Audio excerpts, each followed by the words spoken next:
Pessoal, bom, sobre aquela questão da aplicação da lei no espaço, a gente tem a maioria das coisas ditas. Algumas coisas vou deixar para que vocês complementem no caderno. Assim, dê uma olhada só de alguns detalhes, onde que é o foro competente para processar, algumas questõezinhas, até para mitigar o bis in idem.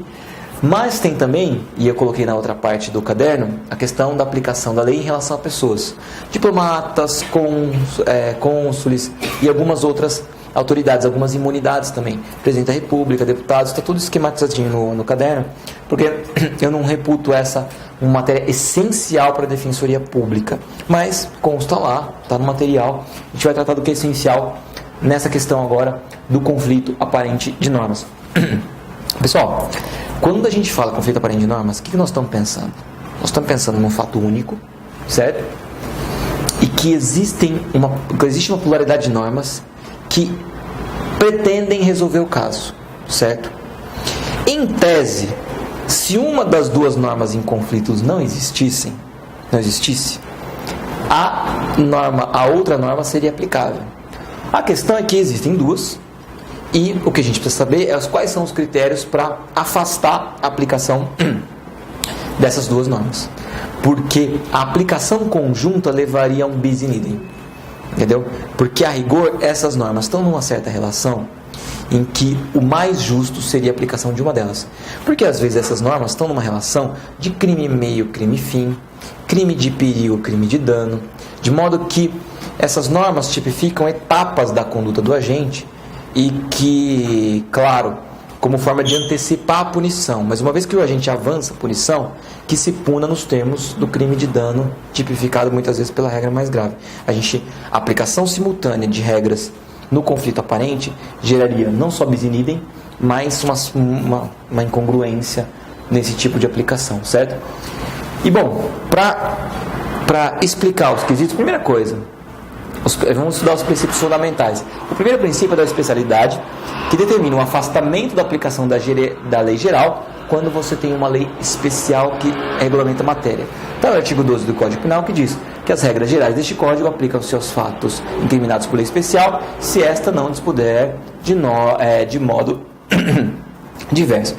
Isso, então, o que é uma lei especial? É aquela que tem um elemento especializante. Pode passar. Ela tem todos os elementos da norma geral e mais alguns elementos chamados especializantes, certo? Vejam, por exemplo, crime de contrabando e de tráfico. O crime de contrabando diz respeito a você importar mercadoria proibida, certo? Um dos verbos do crime de tráfico é a importação de drogas. Drogas também são mercadorias proibidas, é uma mercadoria proibida. Só que é droga. Tem uma norma especial, uma regulamentação especial, uma portaria especial. E, portanto, essa é uma norma especializante, com elemento especializante, que, portanto, deve prevalecer. Pode passar. Um caso interessante até da lei de drogas pode passar. Pode passar.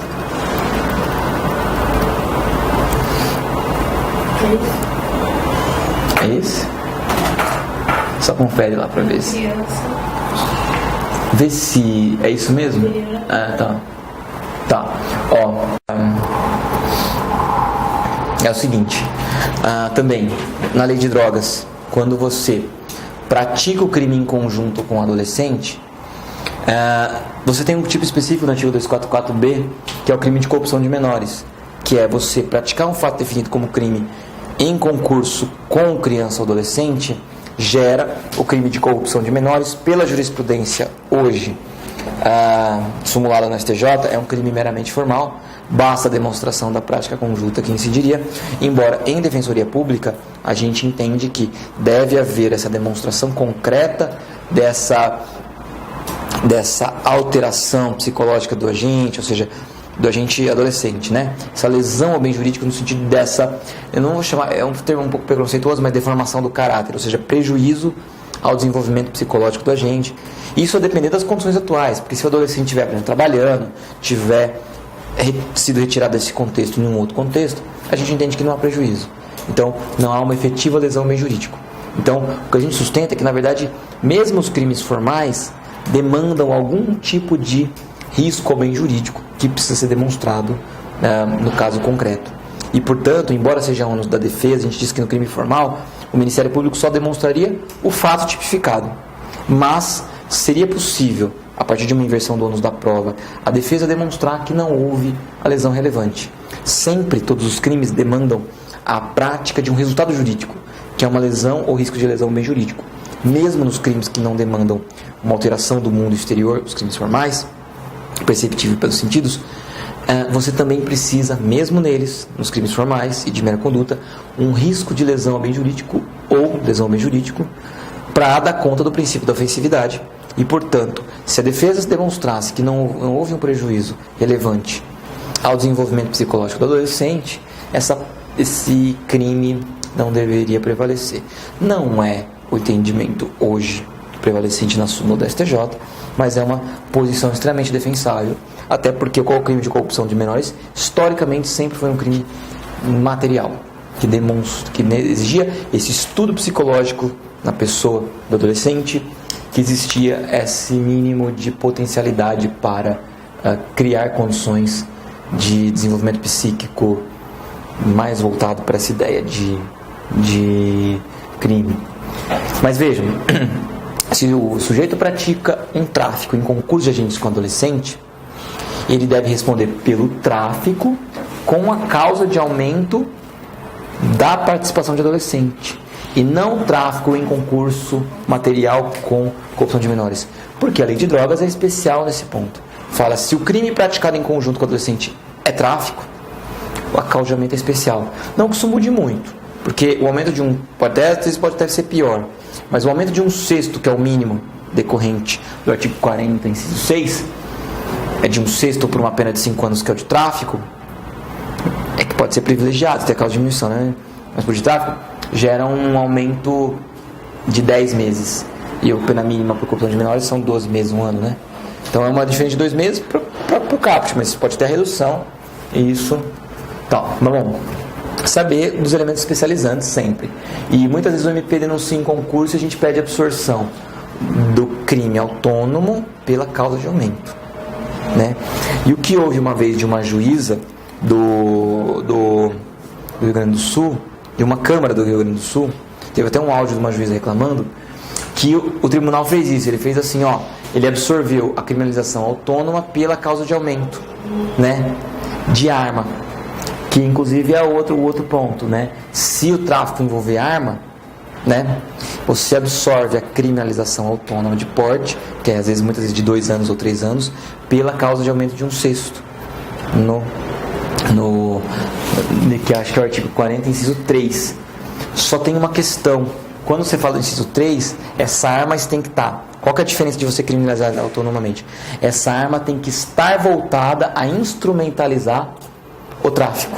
Ou seja, proteger a boca, fazer uma intimidação coletiva ali, né? Então, por exemplo, quando a arma é pega no mesmo contexto da prática do tráfico, geralmente é isso. Muitas vezes, por exemplo, pessoas que guardam uma sacola de drogas em casa com uma arma dentro, obviamente aquela arma está ligada ao contexto da droga, então, portanto, ela serve para essa forma de proteger a droga ou proteger a pessoa que cuida da droga. Então ela tem que ser absorvida. Muitas vezes o MP faz o cúmulo material e denuncia separadamente. Você pegar 5 anos do tráfico, mais 2 ou 3 da arma. A questão é que a gente pede para absorver para aumentar de 1/6. E a jurisprudência tem reconhecido isso, mas você tem que demonstrar a mesma relação de contexto. A única questão é que a Câmara do Rio Grande do Sul falou assim, o problema é o seguinte, que eu vou absorver, mas a causa de aumento tem elementos especializantes relativos à finalidade, intimidação difusa, e isso não foi cabalmente demonstrado. Então, tá no contexto da droga, não poderia ser um crime autônomo, mas ao mesmo tempo não demonstrou algumas elementares, então acabou absolvendo. E isso era um protesto, mas foi um protesto, foi uma análise técnica da Câmara. E essa juíza gravou um áudio dizendo que era um bando de dólar, aquela coisa, sabe? Há críticas à relação à crítica da juíza. Não lembro exatamente se era esse o termo que ela usou, mas era uma crítica forte que ela fazia à terceira Câmara Criminal do Rio Grande do Sul. Mas veja, acredito que a juíza não devo ter se atentado para o princípio da especialização, da consunção, da absorção, né? Porque se embora a jurisprudência faça isso, é interessante que também que se analise outros pontos, eu ainda não tinha pensado, mas que foi uma análise técnica foi muito mais louvável do que essa justiça pasteurizada por atacado. Perfeito. Todavia pode haver influência de se a lei geral não for benéfica ao réu de alguma forma.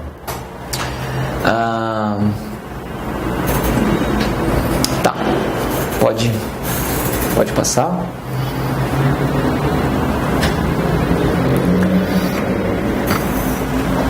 Gente, só para falar uma coisa aqui, que é o seguinte, só para dar o exemplo do artigo 85 aqui, no 9.099, ele determina que o não pagamento da pena de multa, nos casos da registro pela 9.099, que é uma lei especial, enseja a conversão da pena privativa de liberdade ou restritiva de direitos, certo?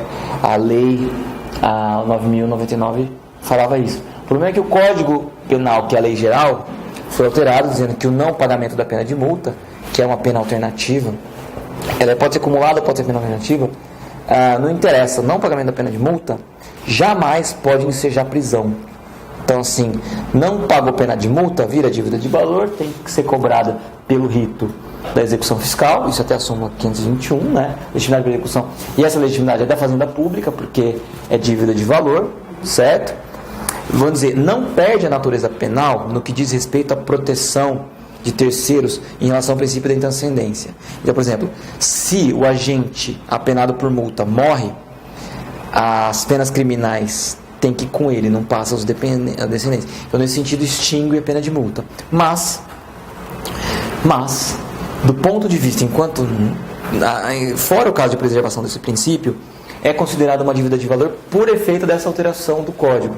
Então, tem que ser cobrado pelo rito da Fazenda Pública, né, dívida ativa, tal, e beleza.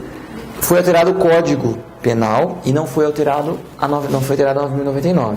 Só que aí, neste caso, por se entender que houve um tratamento global da matéria, nesse sentido, a alteração da lei geral tem esse impacto na lei especial também, certo? Porque é uma alteração global, garantista, pro réu, tudo mais, que rege a matéria como um todo. Mas aqui, em geral, alterações em lei geral não interferem em lei especial. Nesse caso, interfere porque diz respeito à regulamentação global da matéria. Bom, aqui, quando a gente está falando, é irrelevante que o crime especial seja menos grave que o crime geral, né? A ideia é que esteja numa relação de especialização. Veja, você tem o infanticídio, que é o crime especial em relação ao homicídio, que é o crime geral. Porque o homicídio é o matar alguém sem autorização. O infanticídio é o matar alguém com elementos especializantes. É o recém-nascido, logo após o parto, em estado puerperal, certo? É um elemento especializante que retira aquele caráter de reprovabilidade que você tem na geral. Então, o especializante pode ser menos grave do que o crime especial, né? Pode ser menos grave do que o crime geral. A questão é saber se existe uma relação de especialização ou não. Ou seja, um especial tratamento que a lei quer dar em certas circunstâncias. Pode passar. Aí a gente vai para o princípio da subsidiariedade. Olha, gente, que a meu ver não precisava existir muito. Porque especialidade e subsidiariedade, ela tem a mesma conotação. Se não é o especial, é o geral. Se não é o principal, é o subsidiário, sabe? É uma coisa meio óbvia. Mas eles distinguem porque ali a gente está falando de elementos especializantes, ainda que o crime fim seja menos grave. Aqui a gente está falando de uma relação de crime de perigo, crime de dano, e sim de uma relação em que o crime anterior, o crime subsidiário, diz mais respeito a um risco criado, e o crime principal diz mais respeito a um dano. Isso é a principal. Ou, eventualmente, uma punição que você tenta dar, se não houver uma criminalização diferente. Mas a ideia, basicamente aqui, é realmente o que tem de semelhante é maior ou menor gravidade. Tá? Quando é que você aplica no crime principal, crime subsidiário? Pode passar, Daniel.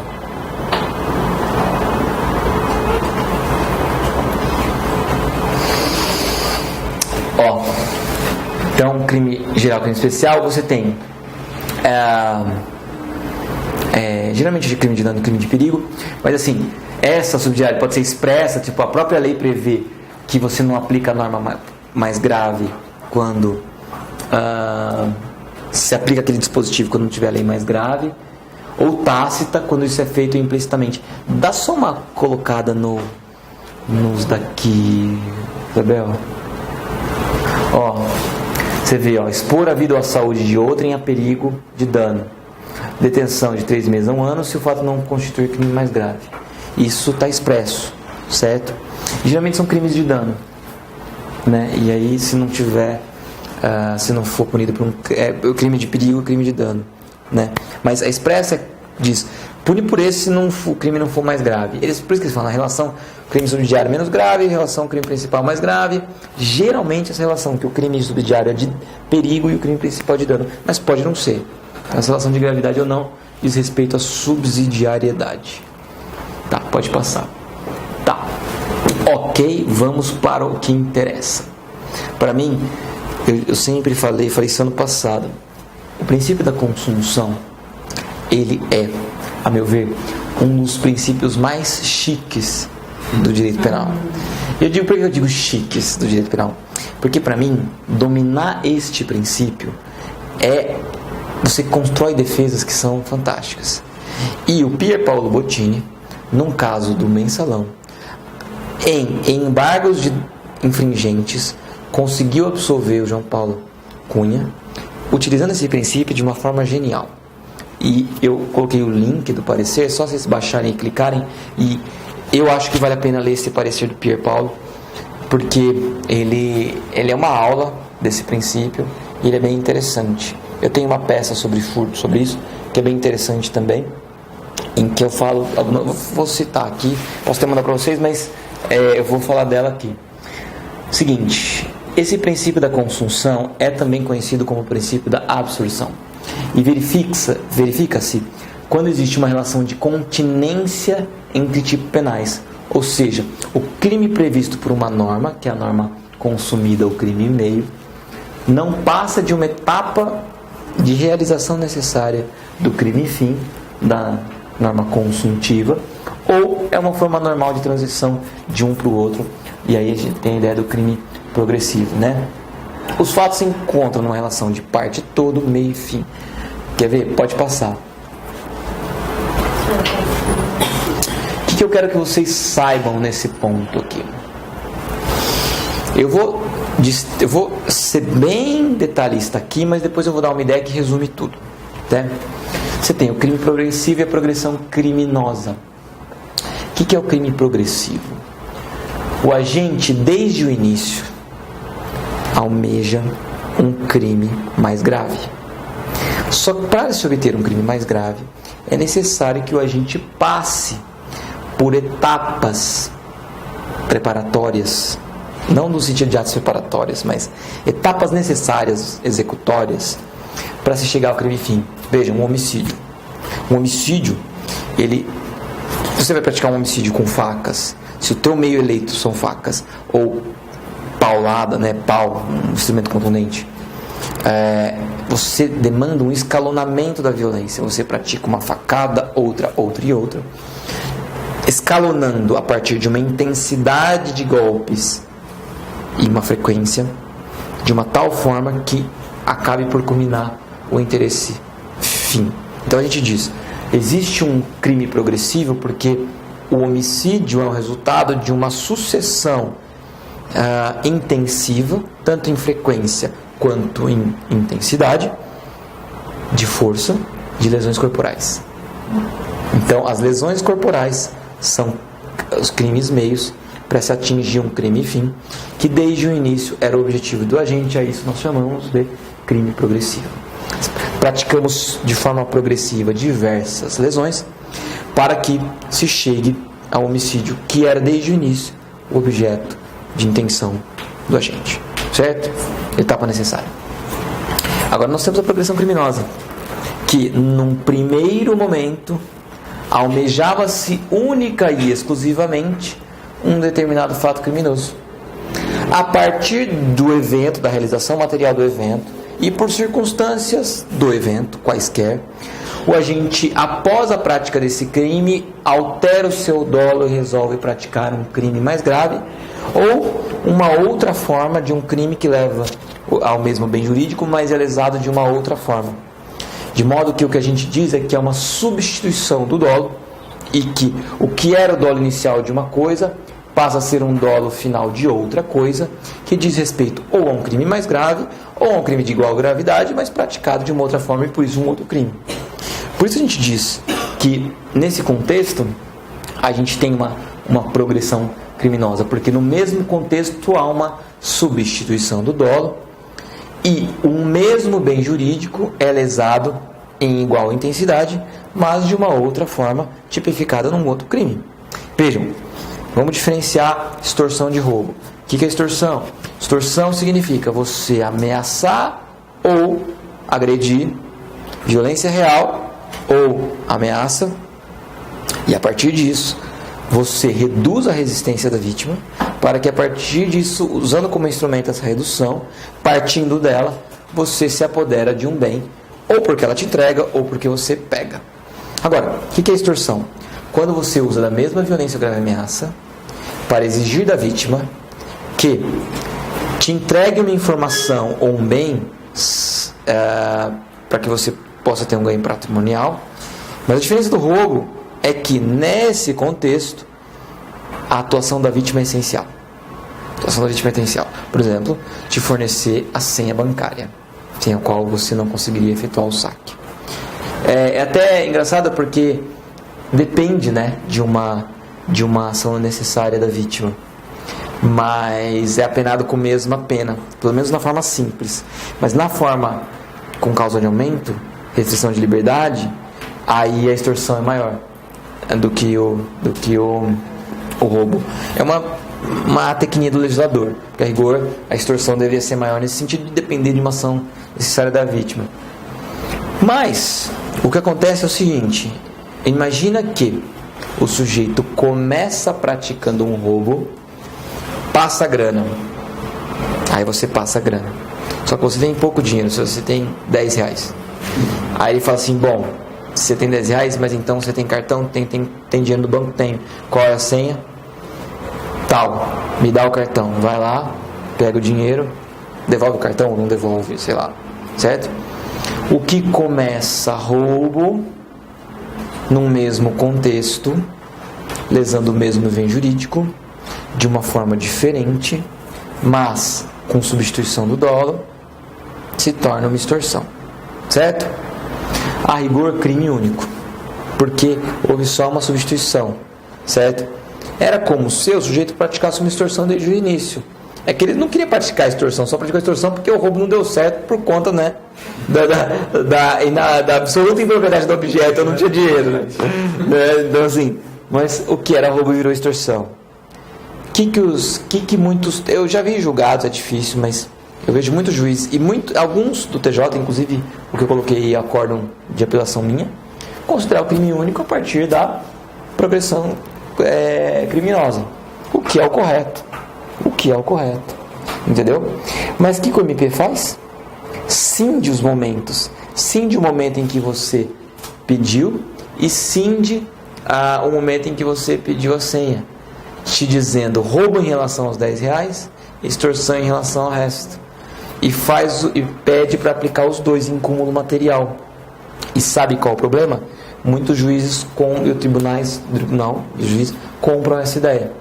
E isso a gente chama de, além de ignorar o Instituto da Progressão Criminosa amplamente dito na doutrina, você é um fracionamento artificial de condutas, porque a rigor é uma conduta só, fracionada em diversos microatos, unificados pelo mesmo bem jurídico e o dolo do agente que foi substituído.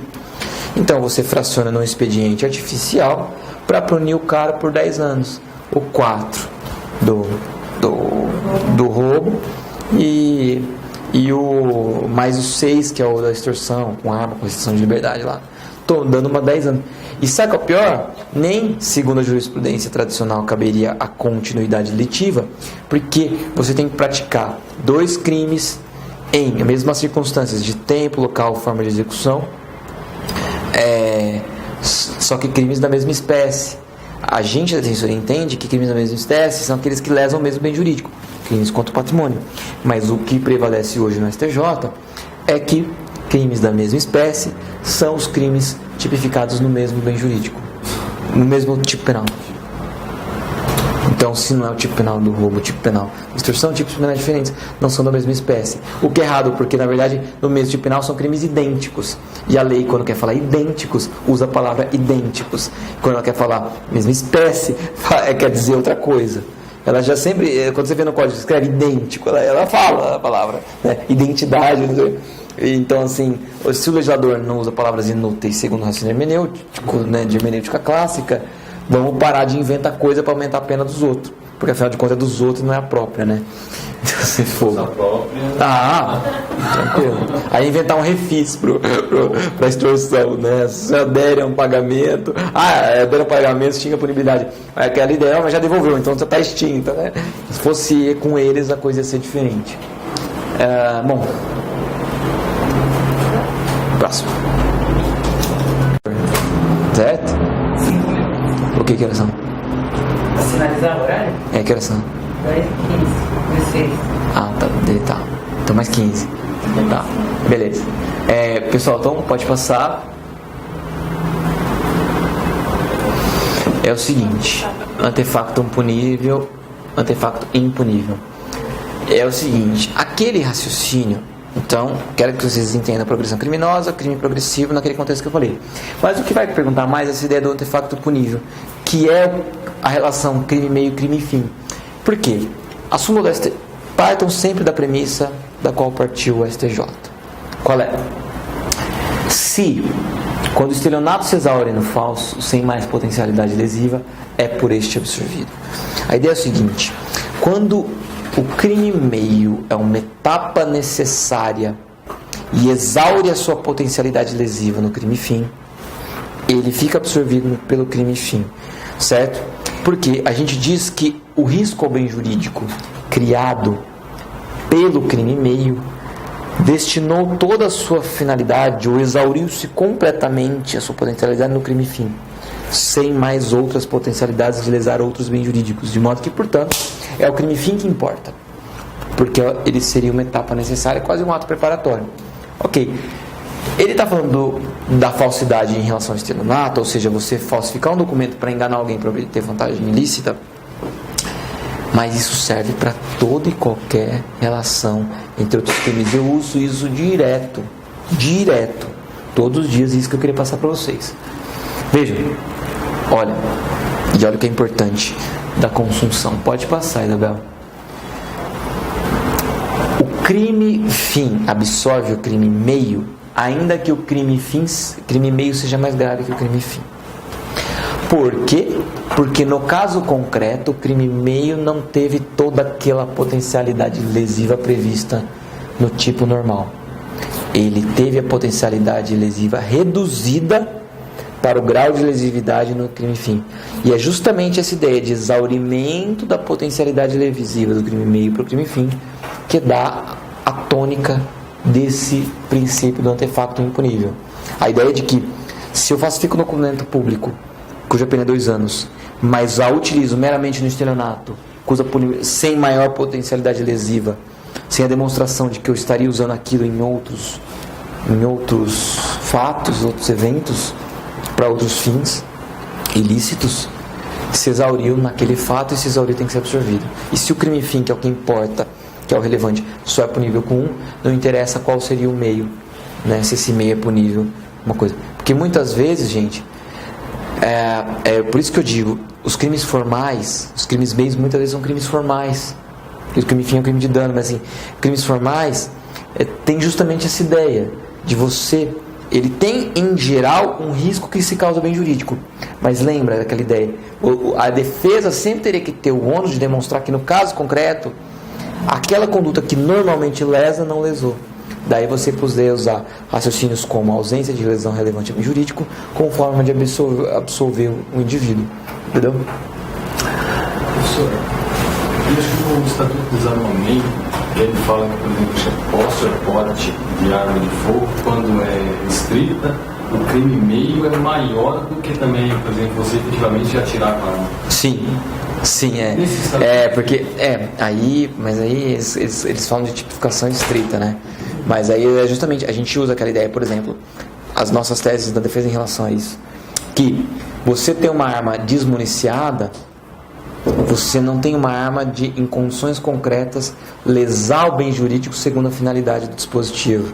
Então, se você tem uma arma sem uma possibilidade de municiar, você não tem condições de usar aquela arma segundo a finalidade da arma e segundo o âmbito de proteção, de proibição previsto no tipo, de modo que, a rigor, você tem um crime possível, né? Se você tem uma arma, então, desmuniciada ou a munição sem arma, ou não ter ela prontamente para carregar, você teria que absolver.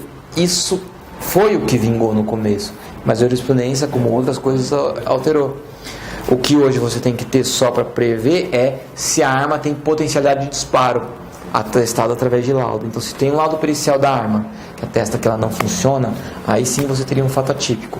Mas para mim, ter uma arma que não funciona, ou uma arma sem munição, que funciona, mas não tem munição, concretamente, da forma como foi apreendida, você não teria uma lesão relevante a bem jurídico e não preencheria o requisito indispensável à criminalização.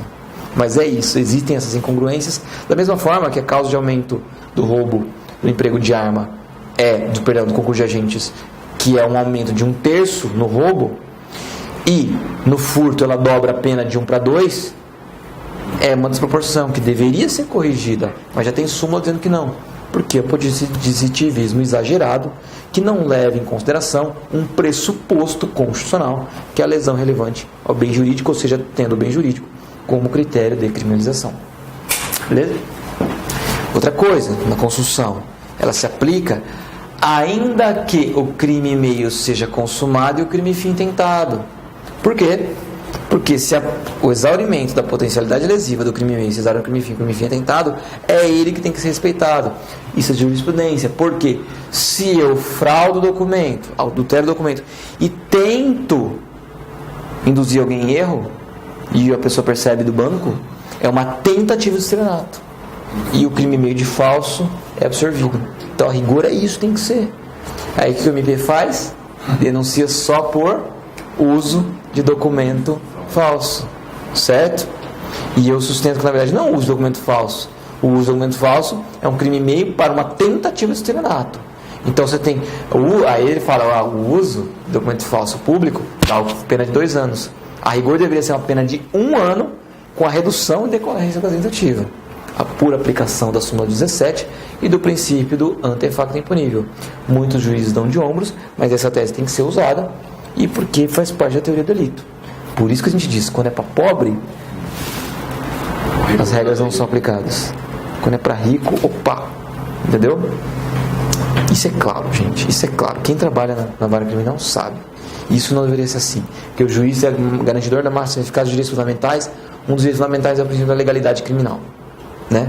Então, isso todos os livros de doutrina, não tem nenhum livro de doutrina que não fale isso. A pergunta é por que isso não é aplicado? Então, o que a doutrina fala não serve? Serve o que eu penso. Então, o teu Código Penal, o teu Código de Processo Penal, esse é o grande problema. Essa é a nossa crítica.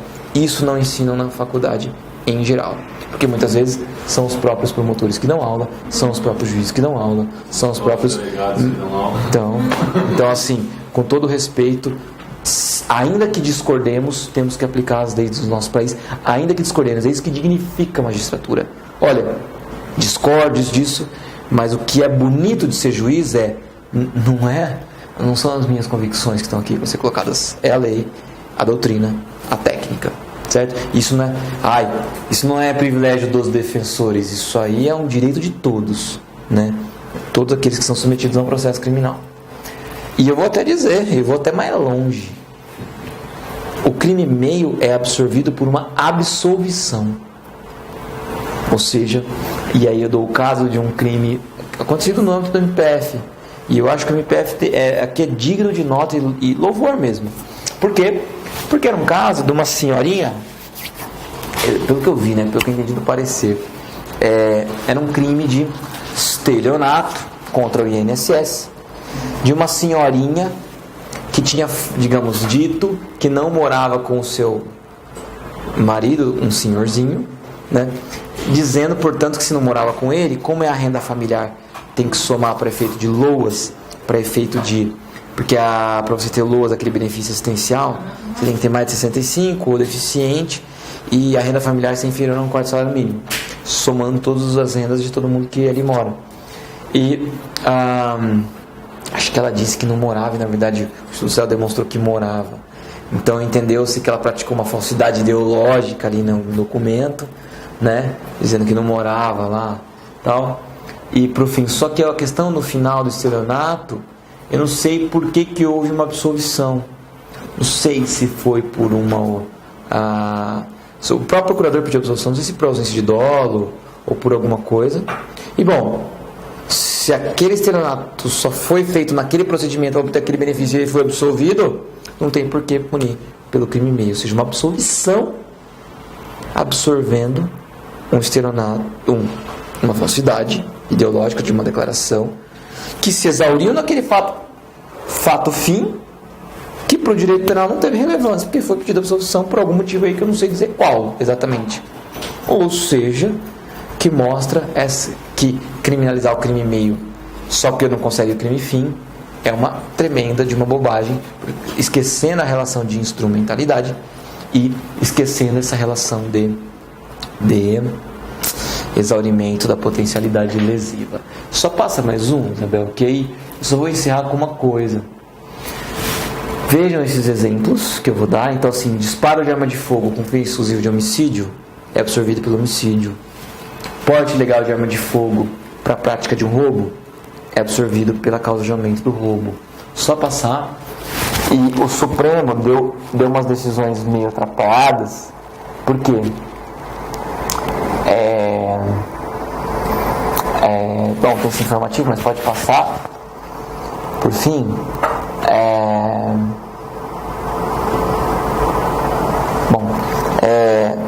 basicamente é dizer o seguinte, que o Supremo reconheceu, porque ele deu uma decisão dizendo assim, olha, era um crime, por exemplo, de exercício irregular era um crime de falsidade de alguma coisa, falsidade de declaração de coisa,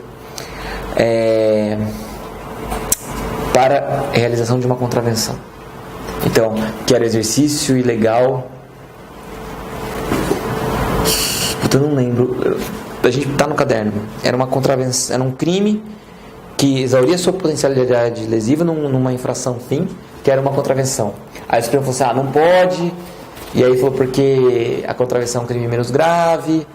E a gente acabou de aprender que pode ser para o crime menos grave. O Supremo falou isso.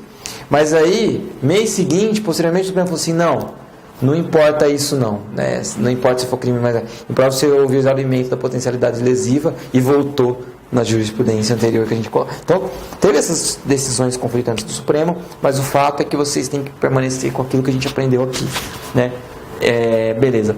Gente, eu vou deixar, pode passar só para ver, para a próxima aula. Eu coloquei aqui, pós-factum impunível seria você punir a pessoa pelo exaurimento do crime. Então, por exemplo, eu furtei, quero dar uma destinação econômica à coisa e vendo a coisa.